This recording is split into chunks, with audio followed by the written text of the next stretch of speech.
അങ്ങനെ തന്നെയാണ് അരുണിമ. അതായത് ഈ തുപ്പനാട് എന്ന് പറയുന്ന സ്ഥലത്ത് ഈ മേഖലയിൽ തൊട്ടടുത്തടുത്ത വീടുകളിലാണ് ഈ 4 കുട്ടികളും കുട്ടിക്കാലം മുതൽ അവർ കളിച്ചു വളർന്നത്. അവർ ഒരുമിച്ച് സ്കൂളിൽ പോയത്, ഒരുമിച്ച് തിരിച്ചു വന്നത്. ആ വഴികളിലൂടെയാണ് ഇപ്പോൾ 4 ആംബുലൻസുകളിലായി 4 മൃതദേഹങ്ങൾ ആ വീടുകളിലേക്ക് എത്തുന്ന ദുഃഖകരമായ കാഴ്ച ഉണ്ടായിരിക്കുന്നത്. ഐഷ കഴിഞ്ഞ മാസം 21-ാം തീയതി സ്കൂളിൽ നടന്ന ഒപ്പന മത്സരത്തിൽ മണവാട്ടിയായി വേഷമിട്ടിരുന്നു. ആ ദൃശ്യങ്ങളടക്കം നമ്മൾ കണ്ടതാണ്. അത്തരത്തിൽ കൂട്ടുകാർക്കൊപ്പം സൗഹൃദങ്ങളിൽ, അതോടൊപ്പം പഠനത്തിൽ, അതോടൊപ്പം പഠനേതര മറ്റ് കാര്യങ്ങളിലൊക്കെ തന്നെ മുൻപന്തിയിൽ നിൽക്കുന്ന ഒരു കൂട്ടം കുട്ടികൾ, 4 കൂട്ടുകാർ. അവർ എന്നും ഒന്നിച്ച് രാവിലെ സ്കൂളുകളിലേക്ക് പോകുന്നു. തൊട്ടടുത്ത വീടുകളിൽ നിന്ന് ഒന്നിച്ച് ഒരേ സമയത്തിറങ്ങി ഒന്നിച്ച് നടന്ന് സ്കൂളിലേക്ക് പോകുന്നു. അതിനുശേഷം വൈകിട്ട് ഒന്നിച്ച് തിരിച്ചു വരുന്നു. കടകളിൽ കയറി മിഠായി വാങ്ങി കഴിക്കുന്നു. അത്തരത്തിൽ കളിച്ചിരികളുമായി വീടുകളിലേക്ക് മടങ്ങുന്നു. കുട്ടിക്കാലം മുതൽ ഈ കാഴ്ച ഈ നാട്ടുകാർക്കും സുപരിചിതമാണ്. അത്രമേൽ ആഴത്തിലുള്ള സൗഹൃദമാണ്. ഒന്നിച്ചൊരേ ക്ലാസ്സിൽ പഠിക്കുകയായിരുന്നു. അടുത്തിടെയാണ് ഐഷ മാത്രം മറ്റൊരു ഡിവിഷനിലേക്ക് മാറുന്ന സാഹചര്യം ഉണ്ടായത്. എങ്കിൽ പോലും ആ സൗഹൃദത്തിന് ഒരു കുറവും ഉണ്ടായിരുന്നില്ല. ഈ 5 പേരും ഒന്നിച്ചാണ് സ്കൂളുകളിലേക്ക് പോയതും തിരിച്ചു വരുന്നതും. എന്തായാലും അത്തരത്തിൽ ഇന്നലെ വൈകിട്ട് തിരിച്ചെത്തേണ്ടിയിരുന്ന ഐഷയാണ്. അതോടൊപ്പം ആ 4 കുഞ്ഞുങ്ങളാണിപ്പോൾ ചേതനയറ്റ ശരീരമായി അവരുടെ വീടുകളിലേക്ക് എത്തിയിരിക്കുന്നത്. ഒരിക്കലും ഉൾക്കൊള്ളാൻ കഴിയാത്ത അത്ര വലിയ നടുക്കമാണ് ഈ നാടിനാകെ ഉണ്ടായിരിക്കുന്നത്. ഷർഫുദ്ദീൻ്റെയും സജനിയുടെയും മകളാണ് ഐഷ. ഷർഫുദ്ദീൻ ഈ തുപ്പനാട് വീടിനടുത്ത് തന്നെ ഒരു പലചരക്ക് കട നടത്തുകയാണ്. ഐഷയുടെ മൂത്ത സഹോദരി പെരുമ്പ്ലാവിൽ പഠിക്കുകയാണ്. PG സൈക്കോളജിയാണ് അവിടെ പഠിക്കുന്നത്. രണ്ടാമത്തെ മൂത്ത സഹോദരി ഖദീജ നസ്രീൻ ഡൽഹി ജാമിയ മിലിയയിൽ ആർക്കിടെക്ചർ കോഴ്സിന് പഠിക്കുകയാണ്. ഈ മരണവാർത്ത അറിഞ്ഞതിന് പിന്നാലെ സഹോദരി ഡൽഹിയിൽ നിന്ന് പുറപ്പെട്ടിട്ടുണ്ട്. ഏതാണ്ട് 8 മണിയോടുകൂടി കോയമ്പത്തൂർ വിമാനത്താവളത്തിലെത്തും. അതിനുശേഷം റോഡ് മാർഗം ഏതാണ്ട് 10 മണിയോടുകൂടി ഈ സഹോദരി ഖദീജ നസ്രീൻ തൻ്റെ ഇളയ സഹോദരിയോട് നോക്ക് കാണാൻ, അവസാനമായി ഒരു നോക്ക് കാണാൻ വേണ്ടി എത്തുമെന്നാണ് മനസ്സിലാക്കുന്നത്. യഹ്യ എന്ന് പറയുന്ന ഒരു ഇളയ സഹോദരൻ കൂടിയുണ്ട് ഐഷക്ക്. അത്തരത്തിൽ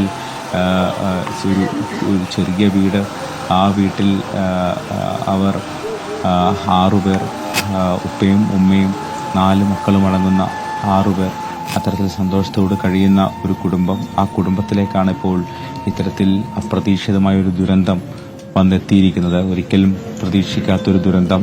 രാവിലെ യാത്ര പറഞ്ഞ് സ്കൂളിലേക്ക് പോയ മകൾ ഇത്തരത്തിൽ ചേതനയറ്റ ശരീരമായി തിരിച്ചെത്തുമെന്നവർ ഒരിക്കൽ പോലും അവരുടെ ഒരു ദുസ്വപ്നങ്ങളിൽ പോലും ഉണ്ടായിരുന്നില്ല എന്നുള്ളതാണ് വാസ്തവം. ആ യാഥാർത്ഥ്യവുമായി പൊരുത്തപ്പെടാൻ ഇപ്പോഴും ഈ നാട്ടുകാർക്കോ ഇവരുടെ അടുത്ത സുഹൃത്തുക്കൾക്കോ ശരിയാണ് അർജുൻ മട്ടന്നൂർ തന്നെ കഴിഞ്ഞിട്ടില്ല. ആ കാഴ്ചയാണ് നമ്മൾ രാവിലെ മുതൽ കാണുന്നത്. മദ്രസ മുതൽ 8ാം ക്ലാസ് വരെ ഒരുമിച്ച് പഠിച്ച കുഞ്ഞുങ്ങളാണ് എന്നതാണ് ഇതിലേറെ സങ്കടകരമായ കാര്യം. മദ്രസ മുതൽ 8ാം ക്ലാസ് വരെ ഒരുമിച്ച് നടന്നവരാണ്, ഒരുമിച്ച് കളിച്ചു വളർന്നവരാണ്. വല്ലാതെ സങ്കടക്കടലായി മാറുമ്പോൾ അവരുടെ ജീവിതകഥ നമ്മുടെ കരളലിയിക്കുന്നതാണ്. വലിയ സമ്പത്തൊന്നുമുള്ള കുടുംബങ്ങളിൽ നിന്നുള്ളവരല്ല. ഒരാൾ ഓട്ടോറിക്ഷ തൊഴിലാളിയാണ്, മറ്റൊരാൾ പലചരക്ക് കട നടത്തുന്നു, മറ്റൊരാൾ ഒരു ലോഡിംഗ് തൊഴിലാളിയാണ്. അങ്ങനെ വളരെ സാധാരണ കുടുംബത്തിൽ സ്നേഹം കൊണ്ട് സമ്പന്നമായ ഒരു നാട്ടിൽ ജനിച്ചു വളർന്ന 4 കുട്ടികൾ, 1/2 കിലോമീറ്ററിനുള്ളിൽ മാത്രമുള്ള വീടുകൾ, 1 കിലോമീറ്റർ അകലെയുള്ള സ്കൂളിൽ ഇവർ ഈ വഴിയല്ല പോയിക്കൊണ്ടിരുന്നത്, മറ്റൊരു വഴിയാണ് സ്ഥിരമായി പോയിക്കൊണ്ടിരുന്നത് എന്നാണ് ബന്ധുക്കളും നാട്ടുകാരും പറയുന്നത്. അടുത്തിടെയാണ് റോഡ് നന്നായപ്പോൾ ആ വഴി വരാൻ തീരുമാനിച്ചത്. പക്ഷേ ഇങ്ങനെയൊരു അപകടം പതിയിരിക്കുന്നുവെന്ന് അവർ കരുതിയിരുന്നതുമല്ല. ഇന്നലെ കരിമ്പന സ്കൂളിലെ ക്രിസ്മസ് പരീക്ഷയിൽ ഇംഗ്ലീഷ് പരീക്ഷയാണ്. ആ ഇംഗ്ലീഷ് പരീക്ഷ എഴുതി 4 പേരും വളരെ പെട്ടെന്ന് വീട്ടിലേക്ക് മടങ്ങാൻ വേണ്ടി ഇറങ്ങുകയായിരുന്നു. ഒരു ഐസ്ക്രീമൊക്കെ കഴിച്ച്, ഒരു മിഠായിയൊക്കെ കഴിച്ച് 4 പേരും ഒരുമിച്ച് വീട്ടിലേക്ക് മടങ്ങുന്നതിനിടയിലാണ് പനയം പാടത്ത് വെച്ച് ദിശ തെറ്റി വന്ന മറ്റൊരു ലോറിയിലിടിച്ച് സിമൻറ്റ് ലോറി ഇവരുടെ ദേഹത്തേക്ക് മറിയുന്നത്. ഇതിൽ ഐഷ ആ സ്കൂളിലെ കലാകാരിയായിരുന്നു, ഓപ്പറയിൽ മണവാട്ടിയായിരുന്നു. 2ാം ക്ലാസ് മുതൽ 8ാം ക്ലാസ് വരെ എല്ലാ കലോത്സവങ്ങളിലും ഐഷ എന്ന് അധ്യാപകർ വളരെ സങ്കടത്തോടു കൂടി ഓർമ്മിച്ചെടുക്കുന്നു. വളരെ വേദനിപ്പിക്കുന്ന ദൃശ്യങ്ങളാണ് ഇപ്പോൾ പ്രേക്ഷകർ കണ്ടുകൊണ്ടിരിക്കുന്നത്. നിദാ ഫാത്തിമയുടെയും റിദാ ഫാത്തിമയുടെയും റൈറ്റിംഗ് ബോർഡും കുടയുമായി അജ്ന ഷിറിൻ ഇപ്പോഴും അജ്ന ഷിറിൻ്റെ വീട്ടിലുണ്ട്. അജ്ന ഷിറിൻ ഈ കൂട്ടുകാരികളെ കാണാൻ പോകുമ്പോൾ ആ നടുക്കത്തിൽ നിന്ന് ഇനിയും അജ്ന ഷിറിൻ ഉണർന്നിട്ടില്ല. അവരൊരുമിച്ചാണ് ഇന്നലെ നടന്നത്. പരീക്ഷ കഴിഞ്ഞ് ഒരുമിച്ച് വരുമ്പോൾ വളവിൽ വെച്ച് ഈ വണ്ടി ദിശ മാറി വരുന്നത് കണ്ട് വളരെ പെട്ടെന്ന് എടുത്ത് ചാടാൻ ശ്രമിച്ച അജ്ന ഒരു കുഴിയിലേക്ക് വീഴുകയായിരുന്നു. അതുകൊണ്ട് മാത്രമാണ് അജ്ന ഷിറിൻ അത്ഭുതകരമായി രക്ഷപ്പെട്ടത്. എന്നാൽ തൻ്റെ കൺമുന്നിൽ സുഹൃത്തുക്കൾ സിമൻ്റ് ചാക്ക് കെട്ടുകൾക്കിടയിൽ പെട്ടുപോകുന്ന കാഴ്ച അജ്ന കണ്ടിരുന്നു. ഇപ്പോൾ ഇത് ഇർഫാനയുടെ വീട്ടിലെ ദൃശ്യങ്ങളാണ് പ്രേക്ഷകർ കാണുന്നത്. അല്പസമയം മുമ്പാണ് ഇർഫാന ഷിറിൻ്റെ വാപ്പയെ മകളെ കാണിച്ചത്. കരളുലിഞ്ഞ് ഹൃദയം തകർന്ന് കരയുന്ന വാപ്പയെ നമ്മൾ കണ്ടു. പഠനത്തിലൊക്കെ മിടുക്കുകളായിരുന്നു ഈ 4 പേരും.